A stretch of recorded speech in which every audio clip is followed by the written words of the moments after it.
10명의 처녀들에 대한 비유를 두 번째 시간 말씀 이어가겠습니다. 지난 시간에는 본문에 등장하는 인물, 사물 등에 대한 실체를 말씀드렸습니다. 오늘은 그 용어 실체에 대한 설명입니다.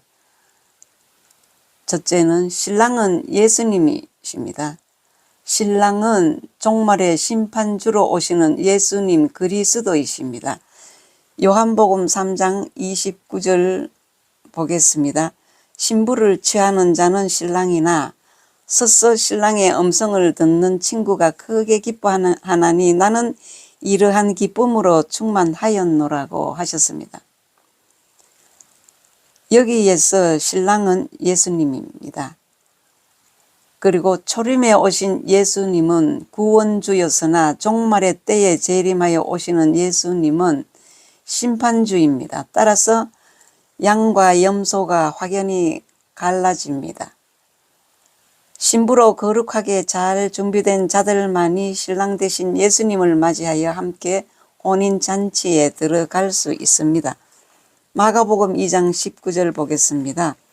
예수께서 그들에게 이르시되 혼인집 손님들이 신랑과 함께 있을 때에 금식할 수 있느냐입니다.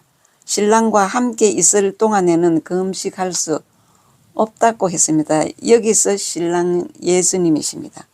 그 다음 슬기 있는 자들은 구원받은 성도입니다. 슬기 있는 자들은 신랑에 대한 믿음과 사모함이 있고 하나님의 말씀에도 마음에 충만한 자들로 영혼 구원 받은 성도들입니다. 옳은 행실의 삶과 열매가 있는 그리스도의 신부된 자들입니다. 누가복음 10장 21절 보겠습니다.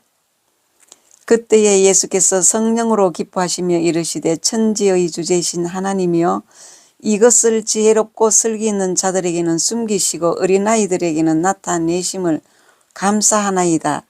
옳소이다. 이렇게 된 것이 아버지의 뜻이니다고 하셨던 지혜롭고 슬기 있는 자입니다.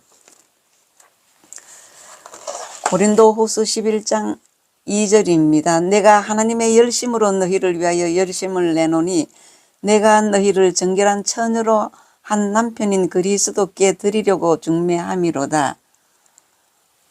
정결한 처녀는 신부된 자, 구원받은 자입니다. 계시록 19장 7절에서 9절입니다. 우리가 즐거워하고 크게 기뻐하며 그에게 영광을 돌리세 어린 양의 혼인 기약이 이르렀고 그의 아내가 자신을 준비하였으므로 그에게 빛나고 깨끗한 세마포 옷을 입도록 허락하셨으니 이 세마포 옷은 성도들의 옳은 행실이로다 하더라. 천사가 내게 말하기를 기록하라. 어린 양의 혼인잔치에 청함을 받은 자들은 복이 있도다 하고 또 내게 말하되 이것은 하나님의 참되신 말씀이라 하기로 하셨는데 빛나고 깨끗한 세마포 옷을 입은 성도는 아내라고 했습니다. 그것은 예수님의 신부된 자입니다. 그 다음 미련한 자들은 구원받지 못한 교인입니다. 신랑을 알고 주여 주여 할 줄도 알았고 신랑을 기다리고 있었지만 정작 준비하고 있어야 할 기름, 그야말로 말씀이 없는 자들입니다. 그리스도의 신부로 부적절한 자들이요 영혼 구원 받지 못한 자들입니다. 사무엘상 25장 25절입니다. 원하옵나니 내 주는 이 불량한 사람 나발을 개의치 마옵소서. 그의 이름이 그에게 적당하니 그의 이름이 나발이라. 그는 미련한 자니이다. 여종은 내 주께서 보내신 소년들을 보지 못하였나이다. 이 나발의 아내 아비가일이 말했습니다. 미련한 자라고. 미련한 자는 나발, 자기 남편 나발인데 나발입니다. 그는 구원받지 못한 자입니다. 그런 걸 여기서도 또 나발의 아내가 아비가일이 말했습니다. 잠언서 1장 7절에는 여호와를 경외하는 것이 지식의 근본이거늘 미련한 자는 지혜와 훈계를 멸시한다 했습니다. 잠언서 8장 5절은 어리석은 자들아 너희는 명철할지니라 미련한 자들아 너희는 마음이 밝을지니라고 하셨습니다.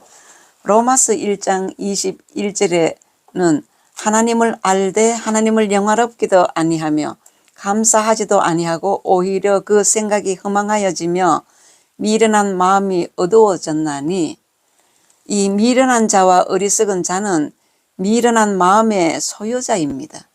구원받지 못한 자입니다. 고린도전서 3장 19절은 이 세상 지혜는 하나님께 어리석은 것이니 기록된 바 하나님은 지혜 있는 자들로 하여금 자기 꾀에 빠지게 하시느니라 하였고, 이 말씀 잘 이해하셔야 됩니다.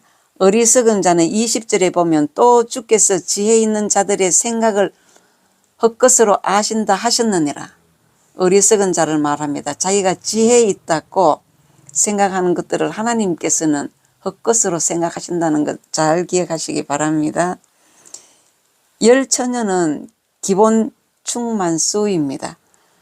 회당 집회 최소 인원은 10명이고 결혼 예식 들러리 최소 인원이 10명이고 장례 행렬 최소 10명이 이스라엘 전통입니다.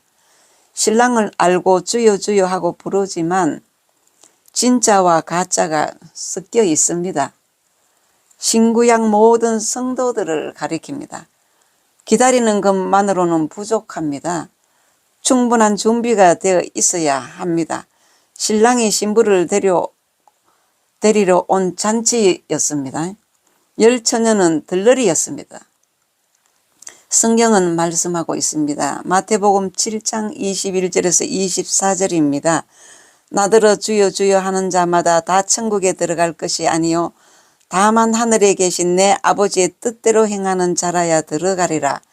그날에 많은 사람이 나더러 이르되 주여 주여 우리가 주의 이름으로 선지자 노릇하며 주의 이름으로 귀신을 쫓아내며 주의 이름으로 많은 권능을 행하지 아니하였나이까 하리니 그때에 내가 그들에게 밝히 말하되 내가 너희를 도무지 알지 못하니 불법을 행하는 자들아 내게서 떠나가라 하리라. 그러므로 누구든지 나의 이 말을 듣고 행하는 자는 그 집을 반석 위에 지은 지혜로운 사람 같으니 라고 주님은 말씀하셨습니다.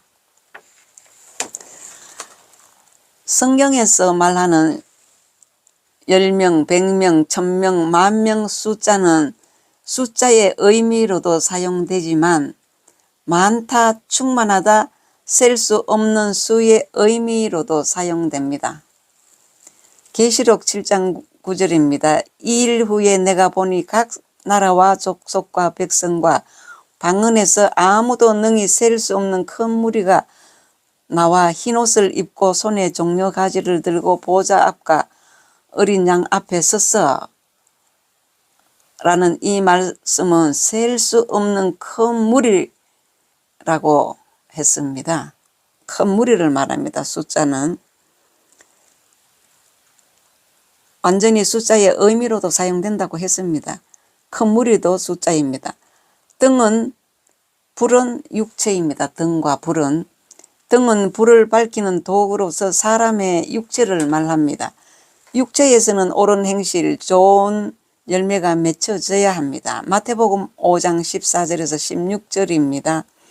너희는 세상의 빛이라 산 위에 있는 동네가 숨겨지지 못할 것이요 사람이 등불을 켜서 말 아래에 두지 아니하고 등경 위에 두나니 이러므로 집안 모든 사람에게 비치느니라.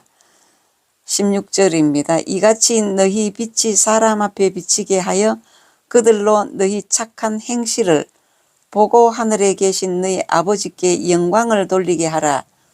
참 귀한 말씀입니다. 그 다음 슬기와 미래는 마음의 소속입니다. 마음은 슬기, 지혜, 명철, 지식을 말하고 미래는 교만, 어리석음, 거짓, 자기 생각, 세상 지혜, 게으름, 나태함, 준비성 없는 것을 말합니다. 미래는. 그래서 잠언서 12장 15절은 미련한 자는 자기 행위를 바른 줄로 여기나 지혜로운 자는 권고를 듣느니라. 잠언서 14장 3절은 미련한 자는 교만하여 입으로 매를 자청하고 지혜로운 자의 입술은 자기를 보전하느니라. 지혜는 명철한 자의 마음에서 머물거니와 미련한 자의 속에 있는 것은 나타내느니라. 참 귀한 말씀이죠. 잠언서 23장 9절은 미련한 자의 귀에 말지니 이는 그가 내 지혜로운 말을 없인 여길 것이라. 얼마나 사람의 마음을 깨뜨려 보십니까? 또한 잠언서 28장 26절은 자기의 마음을 믿는 자는 미련한 자요 지혜롭게 행하는 자는 구원을 얻을 자니라. 참 귀한 말씀, 잠언서의 지혜로운 말씀이 다 있습니다. 잠언서 1장 7절입니다. 여호와를 경외하는 것이 지식의 근본이거늘 미련한 자는 지혜와 훈계를 멸시하느니라 고 하셨습니다. 고린도전서 3장 19절 다시 한번 이 세상 지혜는 하나님께 어리석은 것이니 기록된 바 하나님은 지혜 있는 자들로 하여금 자기 꾀에 빠지게 하시느니라 하였고, 자기 꾀라는 것은 야릇하고 간사스럽게 속임, 교활, 강교에 빠지게 하시느니라 하셨습니다. 오늘은 여기까지 말씀드리고 다음 시간에 이어서 말씀드리겠습니다.